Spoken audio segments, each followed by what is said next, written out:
Hello dear students, आजकल nursing के exams का एक मोस्ट कॉमन क्वेश्चन है डेक्सा स्कैन। डेक्सा स्कैन को समझाने से पहले मैं आपको बता देता हूं कि डेक्सा स्कैन यूज्ड किया जाता है ऑस्टियोपोरोसिस की कंडीशन में। ऑस्टियोपोरोसिस मतलब बोन्स का बिकम फ्रगाइल कंडीशन, एकदम कमजोर हो जाना, पता भी नहीं चलना।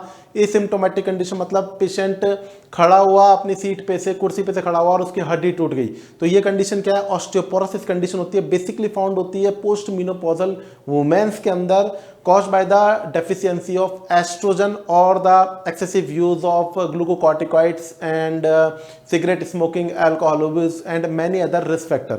यहाँ पर हम बात कर रहे हैं डेक्सा स्कैन की। तो डेक्सा स्कैन का मतलब क्या होता है? डेक्सा स्कैन का मतलब होता है ड्यूल एक्सरे एब्जियोमेट्री। ड्यूल एक्सरे एब्जियोमेट्री एक प्रकार का एक्सरे ही है। इसके अंदर क्या होता है? इसमें किसी प्रकार की चीरफाड़ नहीं की जाती है, किसी पूरा कंप्लीटली ये नॉन इन्वेसिव होता है। और ये एक्सरे मशीन, जैसे हम एक्सरे करवाते हैं उसी प्रकार से एक एक्सरे मशीन होती है, उसके अंदर अपन एक्सरे करवाते हैं। इसके अंदर क्या होता है? बोन डेंसिटी का एक्सरे किया जाता है और इसकी तुलना की जाती है किसी अदर पर्सन, एक हेल्दी अडल्ट पर्सन के संग में। ड्यूल एक्सरे एब्जियोमेट्री के अंदर अपन क्या कर रहे हैं? Bone density scan compares your bone density with the bone density of a young healthy adult. समझ रहे हैं बात को? अब यहां पर अपन इसको देखते हैं स्टैंडर्ड डेविएशन में। स्टैंडर्ड डेविएशन के अंदर हम जो पेशेंट है उसकी बोन डेंसिटी को दो प्रकार से कंपेयर करेंगे, या तो उसको किसी हेल्दी अडल्ट की बोन डेंसिटी के संग में कंपेयर करेंगे उसकी बोन डेंसिटी को, या फिर हम उसकी बोन डेंसिटी को किसी सेम एज के पर्सन के बोन डेंसिटी के संग में कंपेयर करेंगे। तो स्टैंडर्ड डेविएशन की अगर अपन बात करें तो दो स्कोर मिलेंगे, टी स्कोर और जेड स्कोर।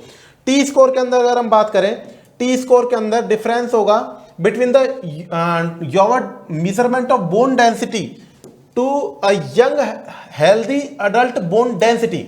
मतलब किसी हेल्दी अडल्ट बोन डेंसिटी के संग में अगर कंपेयर कर रहे हैं तो वो टी स्कोर को कंपैरिजन करवाएगा। और अगर जेड स्कोर की बात करें तो इसके अंदर कंपैरिजन करेंगे हम सेम एज के संग में। किसके संग में? सेम एज के संग में हम कंपैरिजन करेंगे इंडिविजुअल अडल्ट के संग में। यहां पर बात करते हैं अगर अपन स्कोर की, तो यहां पर स्कोर आपको याद रखना हमेशा -1.0 से अबव होता है तो वो नॉर्मल बोन डेंसिटी को इंडिकेट करता है। अगर किसी पेशेंट का डेक्सा स्कैन का स्कोर टी स्कोर अगर -1.0 से अबव आ रहा है, कितना भी आ रहा है, फिर वो क्या है? नॉर्मल बोन डेंसिटी को इंडिकेट करेगा। अगर यहीं पर -1.0 से -2.5 के मध्य में आ रहा है तो इसका मतलब लो बोन मास या फिर ऑस्टियोपीनिया को इंडिकेट करेगा। किसको इंडिकेट करेगा? ऑस्टियोपीनिया को इंडिकेट करेगा।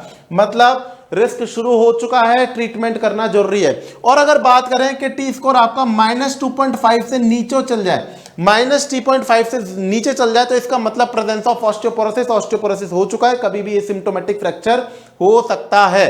तो आपको इवैल्यूएशंस को, रिजल्ट इंटरप्रिटेशंस को याद रखना है। -1 से अबव ऊपर क्या होगा? नॉर्मल होगा। -1 टू -2.5 के बीच में ऑस्टियोपीनिया कंडीशन होगी और -2.5 से ऑस्टियोपोरोसिस कंडीशन होगी। Thank you. जय हिंद, जय भारत।